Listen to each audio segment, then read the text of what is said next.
Na, Lietuvos vyrų krepšinio rinktinė ketvirtadienį išbandys jėgas su Slovėnijos komanda. Šeštadienį laukia draugiška dvikova su Čekijos rinktine. Po šių dvikovų paaiškės dar 3 krepšininkai, paliksiantys treniruočių stovyklą. Lietuvos rinktinės kandidatai pirmą kartą išbandė Naujutėlaitės dar dažais kvepiančios Klaipėdos arenos parketą ir lankus. Daugiau nei 2 savaitės Europos čempionatui besiruošianti rinktinė ketvirtadienį čia pirmoje kontrolinėje dvikovoje išmėgins jėgas su Slovėnijos ekipa, kuriai tai bus jau 4. draugiškas susitikimas. Norėjosi gal ir silpnesnio varžovo pirmo, bet iš kitos pusės žaistis paruošiamajame periode su stipriais varžovais nėra blogai. Ir nereikia bijoti net ir pralošti, sakysim, nes be pralaimėjimų nėra pergalių arba geriau pralošti paruošiamajame tam momente, negu kad pralošti tada, kada jau skaičiuojasi. Nors rinktinė tik baigė fizinį pasirengimą ir anot Kemzūros yra toli nuo idealiausios formos, tačiau pergalė mače su slovėnais bus vienas pagrindinių tikslų. Spręsdama kitus savo uždavinius, rinktinė stengsis nenuvilti ir savo gerbėjų. Mes žaidžiam rungtynes, mes žaidžiame prieš žiūrovus ir vienas iš tikslų bus laimėti rungtynes.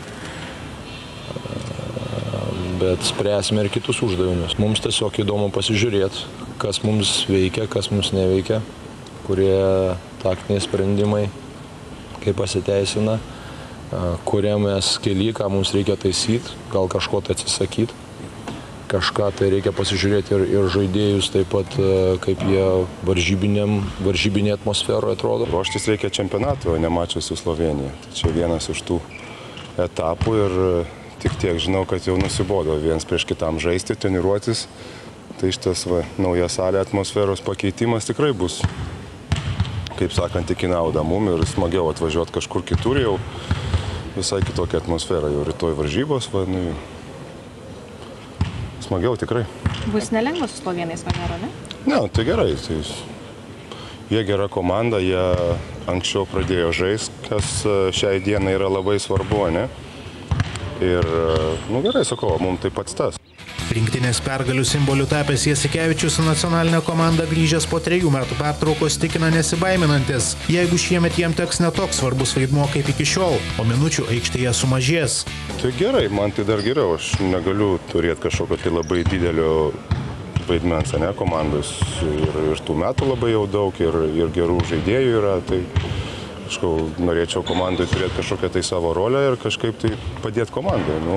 Kokia ta rolė bus, kiek aš padėsiu komandai, tai, sakau, pasirodys jau prieš čempionatą, kokia bus mano forma, ne? Ketvirtadienį Lietuvos rinktinė grumsis su Slovėnijos komanda, o šeštadienį Klaipėdoje susitiks su Čekijos ekipa. Po šių rungtynių Kęstutis Kemzūra paskelbs pavardes 3 žaidėjų, kurie atsisveikins su rinktine. Reporteriai Donatas Grybauskas ir Gintarė Butkienė, Klaipėda.